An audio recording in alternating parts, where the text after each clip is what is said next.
সবচেয়ে কঠিন মাইনক্রাফট চ্যালেঞ্জের মুখোমুখি হতে চলেছে। আর ভিডিওর শেষে যে টিকে থাকবে সে পুরো পুরস্কার পুলটাই জিতবে, যা লক্ষ লক্ষ ডলার হতে পারে।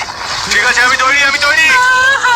লেজার যে টাচ করবে সে এলিমিনেট হয়ে যাবে। এটা তো মাটি ধ্বংস করে দিচ্ছে। আরে এটা আমায় তাড়া করেছে ভাই। 1 মিনিট হয়ে গেছে আর প্রাইস পুলে $1000 যোগ হয়ে গেল। এটা খুবই এক্সপেন্সিভ ভিডিও হবে জিমি। ভাই আমরা এখানে আটকে গেছি, প্ল্যাটফর্ম ভাঙা, আমরা বেরোতে পারবো না। আমি জানি না এটা পার করতে পারবো কিনা। তুমি পেরে যাই গেছো। হোক, বলে রাখি, দুটো লেজার বিম রয়েছে। ও মাই গড, ও মাই গড, ও মাই গড, এটা আমার পাশ। আমি খুব শান্ত থাকবো। ও মাই গড, এটা আমার কাছে আসছে। ও মাই গড, ও মাই গড, ও মাই গড। আমি নার্ভাস হয়ে যাচ্ছি। এটা কোন দিকে আসছে? গেম কিন্তু কঠিন হতে চলেছে। ও এবার কিন্তু 5টা লেজার। গাইস, মরে যেও না। ও মাই গড। স্পেস ডগ এলিমিনেট হয়ে গেল। ও আমার খুব ভালো বন্ধু ছিল। সময় নষ্ট করছি না, 2 নম্বর ডেথ ট্র্যাপে তোমাদের স্বাগত। তোমরা সবাই খাঁচার ভিতরে আছো, ছাদ থেকে ঝুলন্ত